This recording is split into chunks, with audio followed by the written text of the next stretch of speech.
El portal informativo de Fundación para la Promoción del Altruismo, institución de asistencia privada, presenta El lado humano del periodismo, un servicio de anunciación, comunicación altruista, compromiso y servicio. Hola, ¿qué tal? Muy buen día. Les saluda a su amigo Jesús Arismendi Valdés aquí en Anunciación TV. Como cada semana llevamos para ustedes entrevistas con líderes sociales para que usted conozca su trabajo, se involucre, sepa lo que están haciendo las organizaciones de la sociedad civil y con ello ayudar o contribuir con su granito de arena. Y hoy nos acompaña aquí en Anunciación TV Guadalupe González. Ella es presidenta y directora de Relaciones Constructivas, Asociación Civil. Bienvenida, Lupita. Muchas gracias, Jesús, por la invitación. Bueno, sin duda, ya habíamos tenido contacto con esta gran organización y en 30 años de trabajo que tienen ha evolucionado, han venido cambios en el nombre. Antes eran, yo cuando los conocí, relaciones destructivas, luego ya constructivas, etcétera, etcétera, ¿no, Lupita? Sí, así es. Nosotros cuando nos formamos por primera vez, que nos reunimos para trabajar en psicoterapia y aprender, pues, a través de la autoayuda, a relacionarnos pues más constructivamente con nuestras familias, con nuestros hijos, nuestros esposos. Nos llamábamos adictos anónimos a las relaciones, y porque se decía que las mujeres que estaban en relaciones que eran destructivas, obsesivas, y que a pesar del maltrato emocional, físico y espiritual que estaban viviendo, no podían separarse de esas parejas, era porque vivían una obsesión que era progresiva, que era, si no se controlaba, podría llegar a ser mortal. Y entonces, pues trabajamos entonces con los programas de 12 pasos, de 10 pasos, o sea, que era lo que se había modificado, aplicado a las relaciones destructivas.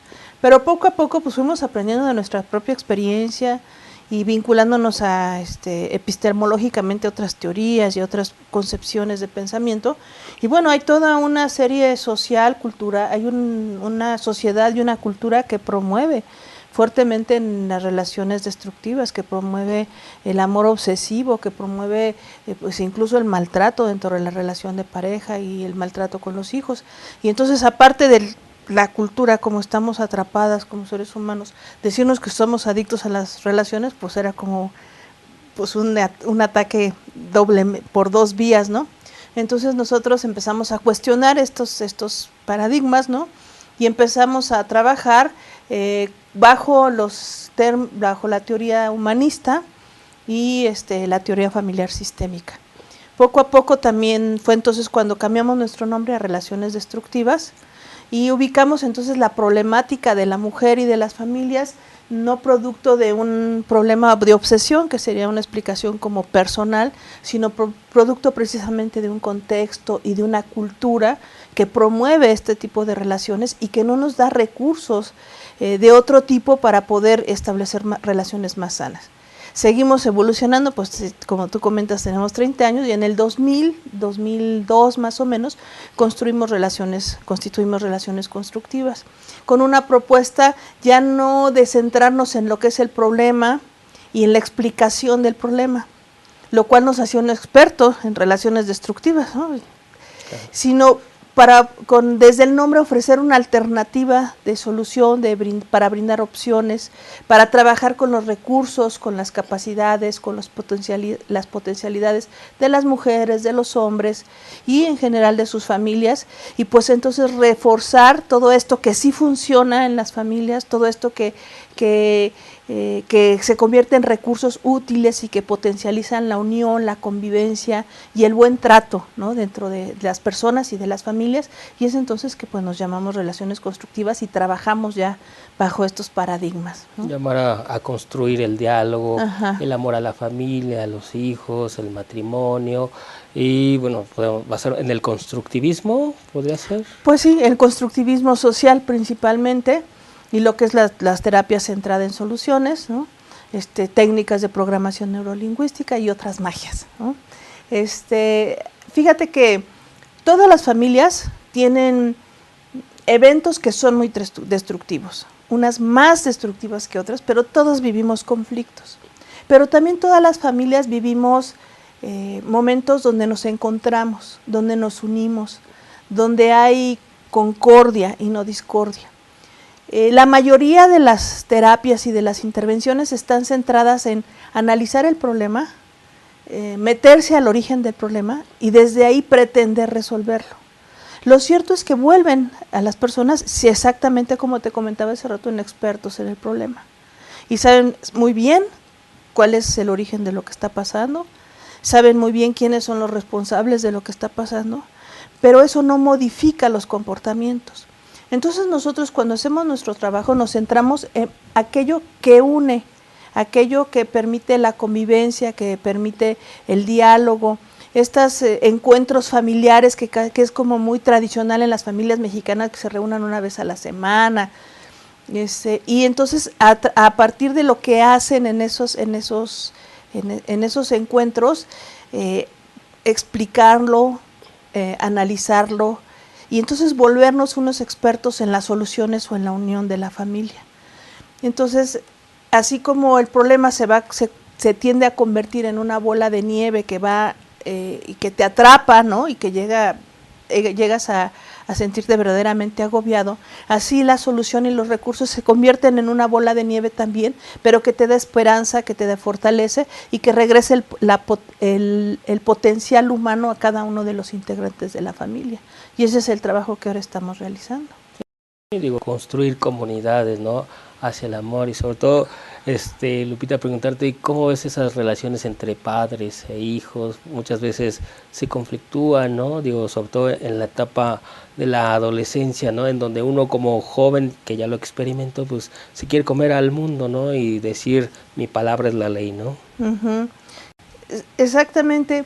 Y bueno, porque también se presentan a veces actitudes de los padres muy restrictivas y muy impositivas y poco abiertas hacia al diálogo y hacia interesarse por lo que es la vida y el cómo este adolescente está construyendo su vida, ¿no?, sus pensamientos, su identidad. Y entonces se vuelve una guerra de el joven buscando su espacio y los padres restringiéndoles ese espacio, ¿no? Entonces, lo que pretendemos a través del trabajo con adolescentes es escuchar al joven, ¿no?, y que el joven aprenda a escuchar a su padre desde un espacio no restrictivo, sino de conocimiento, de exploración, de amor y sobre todo de respeto. Sí, ninguno de los dos va a dejar de vivir lo que tiene que vivir como parte de su evolución, pero lo que tratamos es de acompañarlos para que este proceso, pues ambos salgan lo menos lastimados y lo más cuidados, ¿no?, en su proceso y en su interacción.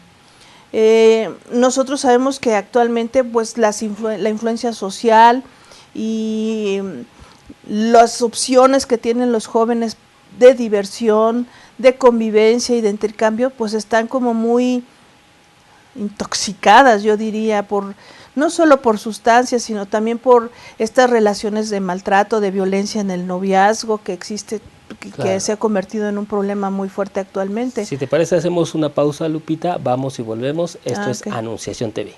Ok.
Continuamos en Anunciación TV platicando con Guadalupe González, presidenta y fundadora de Relaciones Constructivas. Y bueno, nos quedamos antes de ir al corte en esta relación padres e hijos, madres e hijas, ¿no? Cómo es la relación que buscan tener su espacio los jóvenes y los papás igual, etc. Todo un conflicto, ¿no, Guadalupe? Así es, entonces tratamos de trabajar con los padres y con los jóvenes dentro de un esquema de proceso y un esquema de desarrollo de la familia y de ciertos momentos críticos que se presentan en las diferentes etapas de desarrollo. Una de ellas es la adolescencia. El explicarle a la familia que es una etapa, que es una situación crítica donde ambos tienen que aprender, aminora mucho la tensión y el estrés que produce la presencia de la energía del adolescente en la familia. Y también al adolescente poder trabajar con él y decir, bueno, este es un momento, es un proceso del cual se ha construido también la idea de que la adolescencia es un momento crítico y es un momento de conflicto y que es un momento de problemas en la familia. Y esta misma construcción genera mucha tensión y mucho estrés en las familias, pero es una explicación, pero no una ley. Entonces las familias tienen todos los recursos y los jóvenes también para vivir estas etapas de una manera diferente, de una manera más armónica, ser más flexibles para no estresarse tanto. Ningún ser que es libre se tiene que rebelar. Si lo vive libre, va a poder estar en tranquilidad, en flexibilidad, en aceptación y pues trascender las etapas de una manera mucho más armoniosa y no tan estresante. O sea, sí, y sobre todo saber el término de hasta dónde libre y no confundir con libertinaje, ¿no? Sí, así es. O sea, con un trabajo en valores, ¿no? Como los límites de los padres hacia los hijos se tienen que modificar, de los límites que fijan a un niño de 12, 11 años son muy diferentes a los límites que se tienen que fijar con un muchacho de 14, 15 años o más, ¿no? Tiene que la familia moverse de acuerdo al desarrollo que va teniendo el hijo y la propia familia. Y bueno, pues esto se les acompaña y se les enseña. Hay talleres que impartimos para padres y para jóvenes que se llama precisamente la sabiduría de ser padre. Y justamente lo que tratamos es una vez más de rescatar la sabiduría, la expertez de este padre que ante la problemática del adolescente se vive como fracasado, se vive como que ha fallado el padre y la madre, ¿no? Que no saben ya qué hacer con sus hijos. Y pues si nosotros trabajamos con toda su experiencia, todo su conocimiento y los actos de amor que están teniendo hacia sus hijos, pues les brindamos más elementos que si les decimos, pues sí, estás fracasando, como le está diciendo su experiencia. Y pues este es el trabajo principalmente que desarrollamos en ese sentido con los padres, ¿no? Cuando la situación es crítica, que el joven empieza, por ejemplo, a consumir sustancias, también trabajamos con otras técnicas como con hipnosis o con programación neurolingüística para poder apoyar al joven y que trascienda por esta etapa de su vida que puede obedecer a una respuesta ante una situación del mismo sistema familiar o de su historia de vida que no está pudiendo integrar y acomodar, digamos, armónicamente, ¿no? El manejo de las emociones, ¿no? Es importante también, ¿no? Así es, totalmente, sí. De hecho, el contacto y lo que va a determinar la relación en una relación es estas emociones y estos intercambios afectivos que se presentan en el cotidiano de la vida, ¿no? Sí. No tanto a veces lo que decimos o lo que creemos, sino esto no visto, esto nada más que es un intercambio como a veces muy fuerte, donde hay hasta discrepancias con lo que estamos diciendo, ¿no? Lo que yo siento es diferente a lo que tú me estás diciendo y eso genera pues mucho estrés y angustia y relaciones patológicas, ¿no? Claro. ¿Y qué? Entonces damos congruencia a la comunicación y a la relación. ¿Qué es más difícil, la relación papá-hijo, papá-hija, mamá-hijo o mamá-hija? ¿Cuál es o es igual las relaciones? O sea, el vínculo, o sea, ¿se llevan mejor o peor el papá con el hijo o la mamá con el hijo, la hija con la mamá o es igual, parejo?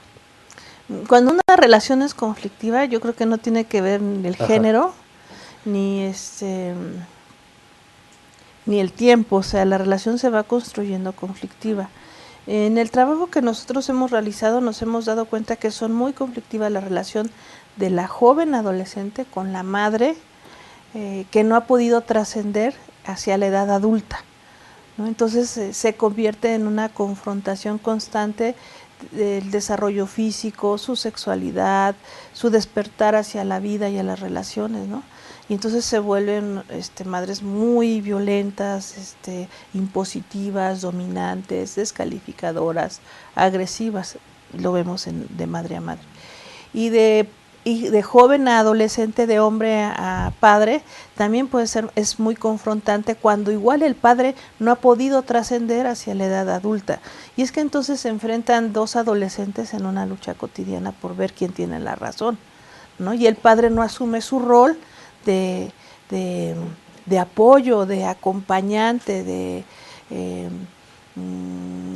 como de firmeza y hasta de sabiduría en la relación con el hijo, ¿no? Si no se vuelve una competencia y una guerra campal con el hijo. Sí, no, qué difícil, ¿no? Sobre todo, como dices, que uno no ha trascendido como adulto a la madurez, mientras que el chavo pues está atravesando por ese proceso, ¿no? Así es, de convertirse en el joven adulto. Y ahí, bueno, trabajar más fuerte, o ¿qué se hace en esos casos, Lupita? Pues hacemos la trampa, ¿no? Porque normalmente llaman las personas pidiendo ayuda para sus hijos, porque el padre ve que su hijo es el que tiene el problema. Pero nosotros, el enfoque que tenemos es que el problema que surge en el joven es un problema de relación. Surge del vínculo y cómo se está relacionando con las figuras paternas o con la autoridad, dependiendo de dónde exprese su problema. Entonces le decimos, sí atendemos a su hijo, pero necesitamos que usted también venga. Y es cierto, o sea, si nosotros tenemos a los dos elementos, las dos integrantes de la relación, o más integrantes de la relación, tenemos más oportunidades de poder intervenir de una manera constructiva para que la relación se resuelva. Pero como nuestro enfoque es sistémico, con uno de los miembros que esté ahí, nosotros sabemos que lo que hagamos con él va a impactar a su entorno, ¿no? Entonces, pero eso es lo que hacemos, ¿no? Yo necesito, les digo, que usted venga a la terapia de autoayuda, por ejemplo, y a su hijo lo voy a atender individualmente. Digamos que está comprobado que aunque los jóvenes tienden a ser muy solidarios con otros jóvenes, y tienden a ser grupos muy fuertes de desarrollo, si no están dirigidos y si no están guiados por una persona adulta, madura, entonces aquello se convierte en una revolución y el antigobierno, ¿no? Y entonces en lugar de ayudar al joven lo estás perjudicando. Existe también esta idea mucho del joven cuando empieza a consumir, por ejemplo, que muchos jóvenes ahora tienen se presentan ante esta dificultad, o bueno, hasta esta alternativa para solucionar alguna dificultad, que luego el padre dice que ya es adicto su hijo, ¿no? Y entonces lo llevan a los grupos para tratarlo como adicto y para que reciba una rehabilitación como adicto. Y es muy cruel que un muchacho de 14, 13, 15 años, ¿no?, se le dé ya esa etiqueta de que es un adicto, ¿no?, y que está condenado toda su vida para poder vivir con una enfermedad que igual va a ser progresiva, incurable y mortal, como nos habían dicho que eran las relaciones destructivas, ¿no? Las relaciones de violencia. Y si te parece, Lupita, vamos a un corte. Esto es Anunciación TV, platicando con Guadalupe González, Relaciones Constructivas. Vamos y volvemos.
Continuamos en Anunciación TV platicando de relaciones constructivas, padre, hijo, madre e hija. Y bueno, hablamos, Lupita, antes de irnos al corte, que bueno, a veces se les tacha a los propios padres de consumidor de sustancias psicoactivas a los hijos, se les pone una etiqueta, digo, y bueno, qué difícil, ¿no?, esta situación.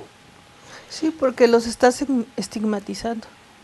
Y el joven es un muchacho que está en búsqueda, que está, a lo mejor sí está tratando de resolver una situación emocional, pero creo que es más importante que tratemos de ver qué es lo que está tratando de resolver y no de etiquetarlo y ya condenarlo para que viva con algo que va a ser una enfermedad diagnosticada para toda su vida, ¿no? Entonces hay otros recursos y hay otras formas y otros medios de abordar la problemática que está viviendo en ese momento este joven.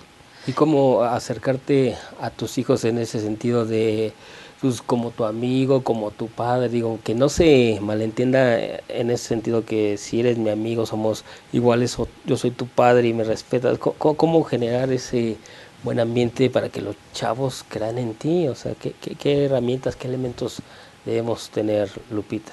Pues ser un padre creíble, ser un padre, no amigo, sino padre, porque el muchacho y la joven tienen sus amigos en la escuela, tienen sus amigos en la calle, y en su casa lo que necesitan no son amigos, es un padre y una madre. Entonces, desde tu posición de padre, como el que guía, como el que apoya, pero al mismo tiempo que conoce y que investiga, ¿no?, cuál es la construcción, digamos, de su hijo, pues desde ahí intervenir con él, como una autoridad si es necesario, una autoridad amorosa, una autoridad porque que lo que está haciendo por su hijo lo está haciendo por amor. O sea, si el hijo está en un problema y el padre está tratando de resolverlo a lo mejor de una manera destructiva, ¿no?, lastimándolo y ofendiéndolo, pues lo está haciendo porque ese es el recurso que tiene el padre. Entonces tú como padre reconocer pues que ese recurso no está siendo útil con el hijo, que lo estás lastimando, y aprender otras formas para poder acercarte a él, pero sin dejar de ser su padre, ¿no? Claro, porque sí, su amigo ya está en la calle y ese es el con el que está en la pachanga, la fiesta y el reventón, ¿no? Sí, porque muchas veces escuchas, no sé, en la calle, no, mi papá es mi mejor amigo, mi mamá mi mejor amiga, ¿no? Pero pues como dices, es un padre amoroso, con autoridad y que hay límites y hay respeto, ¿no? Uh-huh. Y también es cierto que cuando uno va creciendo, parte de tu crecimiento y de tu desarrollo en tu proceso de individuación, pues va a ser que hay cosas que ya no le vas a platicar a tu papá y a tu mamá. Y es natural, ¿no?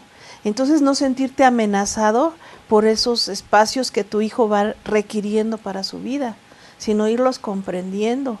Al mismo tiempo, eso es delicado, que ser un observante cercano, ¿no? Para ver pues cualquier situación que tú veas que no es, que lo está dañando físicamente, entonces poder intervenir y desde ahí, desde la posición que tú tienes como padre, de decir, vas y haces esto, y si no vas tú, vamos los dos, ¿no? Y nos atendemos. En un momento dado, cuando yo tuve un conflicto con mi hijo en ese sentido, mi hijo ya tenía más de 18 años, y entonces yo estuve buscando terapia para ver cómo podíamos trabajar él y yo, y por ejemplo, había muy pocos, no había centros que me aceptaran a mí y a mi hijo para trabajar en relación, porque me decían, no, su hijo ya es adulto, entonces que él ya me pida la cita. Y entonces yo siempre he tenido este mapa en mi cabeza de lo que ocurre entre mi hijo y yo, y con mi hijo y conmigo, en la relación, es producto de esta relación. Entonces, ¿qué tenemos que trabajar? Nuestra relación. Hasta que encontré una persona que me dijo, sí, vénganse. Y entonces ya nos fuimos los dos y trabajamos la relación. Trabajamos yo para ser una madre más eficiente, ¿no? Una madre con más recursos. Porque el hecho de ser terapeuta, maestra, no sé qué, y tener estudios, a la hora de ser mamá, claro, eres mamá. Y lo que el hijo necesita es una mamá, no un terapeuta, y fue lo que también me dijeron en ese momento, claro, ¿no? Entonces, y su papá también es terapeuta, entonces a los dos nos dijeron, a ustedes, su hijo necesita unos papás, no unos terapeutas, no unos amigos, sino unos padres. Y entonces ser padres más eficientes con él. Y él pues se va abriendo a ser un hijo con una vida mucho más eficiente con él mismo, que era el objetivo, ¿no? Yo quería decir, ¿qué tengo que hacer, ¿no?, para que la vida de mi hijo sea una vida más productiva, donde él se sienta más útil y que sea feliz? Durante todos los años habíamos trabajado para eso, y a la hora que llegamos a la adolescencia nos sacudimos todos. Entonces, pues necesitábamos recursos, y eso fue lo que trabajamos, él y yo, y también su papá. Y había de verdad solamente un terapeuta de todos los lugares donde busqué, que no tuvieran este esquema patologizante, encasillador y delimitante, ¿no?, donde le quitan su fuerza y su libertad al padre, a la madre y a los hijos, sino un esquema donde nos fortaleciera a los tres. Y entonces fue que pudimos nosotros orientar, y hay que ser muy honestos, es decir, no tenemos por qué saberlas todos como papás. Hay cosas que necesitamos aprender y reconocer, pues, que aquí a lo mejor no me estoy equivocando, sino simplemente ya no sé por dónde, ¿no? Pues preguntar, porque habrá alguien que me podrá decir y me podrá orientar. Y en ese sentido, Relaciones Constructivas ofrece un espacio para apoyar, para orientar a los jóvenes, a las parejas, a las familias, a los padres, ¿no?, para establecer mejores relaciones.